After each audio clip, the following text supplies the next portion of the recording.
মৰমৰ দশম শ্ৰেণীৰ ছাত্ৰ-ছাত্ৰীসকল, তোমালোকক এই ভিডিঅ'টোলৈ স্বাগতম জনাইছোঁ। আশা কৰোঁ তোমালোকে এই ভিডিঅ'টি আৰম্ভণিৰ পৰা শেষলৈকে চাবা আৰু ভিডিঅ'টিত আলোচনা কৰা আটাইবোৰ কথা তোমালোকে আয়ত্ত কৰিবলৈ চেষ্টা কৰিবা। আজি মই তোমালোকৰ সৈতে খিলাফত আন্দোলন সম্পৰ্কে আলোচনা কৰিব বিচাৰিছোঁ। তোমালোকে খিলাফত আন্দোলন মানেনো কি সেই সম্পৰ্কে স্পষ্টকৈ জানি থ'ব লাগিব। খিলাফত আন্দোলন হৈছে আৰব সাম্ৰাজ্য অৰ্থাৎ তুৰস্কৰ তুৰ্কীসকলৰ সুৰক্ষাৰ হকে ভাৰততে ভাৰতীয় মুছলমানসকলৰ দ্বাৰা হোৱা এটি আন্দোলন। তোমালোকে জানা যে 1914 চনত প্ৰথম বিশ্বযুদ্ধ হৈছিল। প্ৰথম বিশ্বযুদ্ধত তুৰ্কীসকলে পৰাজয় বৰণ কৰিছিল আৰু সেই তুৰ্কীসকলৰ এজন আধ্যাত্মিক গুৰু আছিল খলিফা।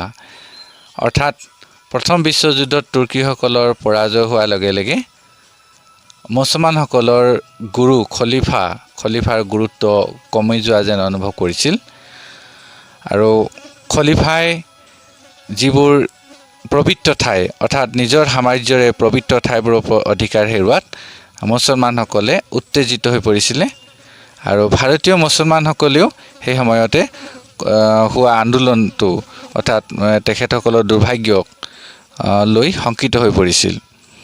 সেইকাৰণে ভাৰতীয় মুছলমানসকলে খলিফাৰ দুৰ্ভাগ্যত শংকিত হৈ মৌলানা শৌকত আলী আৰু মহম্মদ আলীৰ নেতৃত্বত এখন খিলাফত সমিতি গঠন কৰিছিল আৰু এই খিলাফত সমিতিৰ মূল উদ্দেশ্যটো আছিল ইছলামৰ আধ্যাত্মিক গুৰু খলিফাক পূৰ্বৰ মৰ্যাদালৈ ঘূৰাই অনা।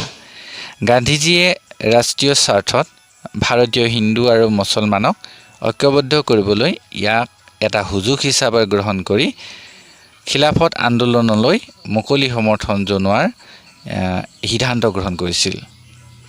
এটা বুদ্ধিমত্তাৰ পৰিচয় দিছিল গান্ধীজীয়ে এই আন্দোলনক সমৰ্থন কৰি।